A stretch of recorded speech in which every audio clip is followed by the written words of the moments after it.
Drejtoria e përgjithshme e tatimeve ka njoftuar se janë rreth 33 milion euro të padeklaruara, të cilat janë të ardhura të përfituara nga rrjetet sociale. Për këtë, tatimet deklaruan se ka nisur hetimi për 100 individ apo subjekte. Nga rrjetet sociale përfitohen shuma të mëdha parash nga artist, këngëtar, influencer apo blogger, para këto të cilat merren nëpërmjet bankave, por nuk i deklarojnë te tatimet. CNA për të paraqitur një sqarim më të thellë dhe më shtërues në lidhje me këtë raportim, i ka marrë një reagim një prej emrave më të rëndësishëm të distribuimit të materialeve audiovizive në rrjetet digjitale në Shqipëri, drejtueses së Faber Media and Production, Angela Faber. Ne e pyetëm Angela Faber se çfarë janë këto të ardhura të përfituara nga rrjetet sociale dhe pse nuk deklarohen te tatimet. Faber sqaroi se këto të ardhura kalojnë nëpër një zinxhir ku nis nga një kontratë mes platformës dhe kompanisë, ndërsa kjo e fundit shpërndan pjesën që u takon personave që zotërojnë të drejtat e autorit. Mëtej Angela Faber tha se problemi që këto të ardhura nuk deklarohen qëndron te fakti se kur zotëruesi të drejtave është një individ, jo gjithmonë i deklaron të ardhurat, pasi mungon informacioni rreth detyrimeve tatimore. Kjo është një temë që problematikën e ka në zanafill pikërisht ndërgjegjësimi atyre që përfitojnë të ardhura. Po ju shpjegoj zinxhirin e të ardhurave. Unë operoj në këtë industri ku kryej funksionin e distribuimit të materialeve audiovizive në rrjetet digjitale. Çdo platformë lidh kontratën me kompaninë dhe çdo e ardhur paguhet në llogarinë bankare të kompanisë dhe kompania shpërndan pjesën takuese te mbajtësit e të drejtave. Problemi qëndron që kur mbajtësi i të drejtave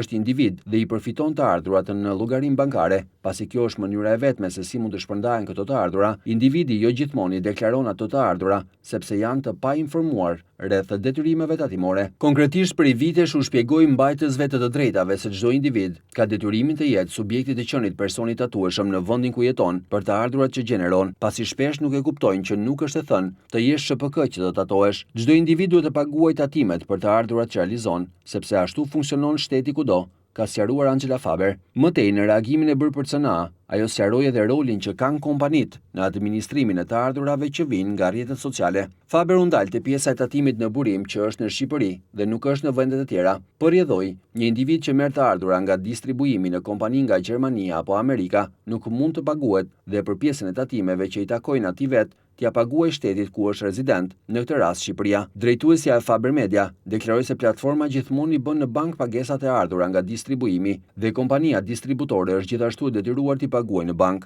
Në të kundërt, nëse kjo pagesë nuk bëhet në bank, siç sqaron Faber për CNA, do të taksohet çdo qindark. Pra, problematika qëndron te përfituesi fundor, për të cilin Angela Faber thot se nuk e ka të qartë që e ka detyrim deklarimin e të ardhurave.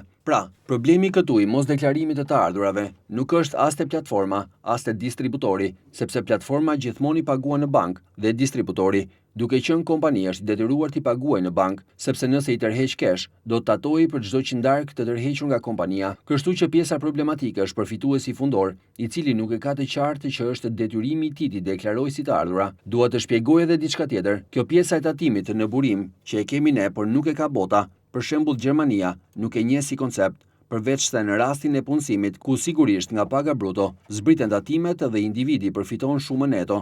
Në asnjë fushë tjetër nuk aplikohet. Pra një individ nuk mund të presë që një kompani nga Kina, Gjermania, Amerika apo nga kudo në botë që të sjellë ty pjesën takuese të ardhurave të realizuara nga distribuimi, të paguajë edhe tatimet që të takojnë ty t'i paguash në shtetin tënd, sepse je ti përfituesi i pjesës tënde dhe je për shembull rezident në Shqipëri, është shprehur mëtej Faber.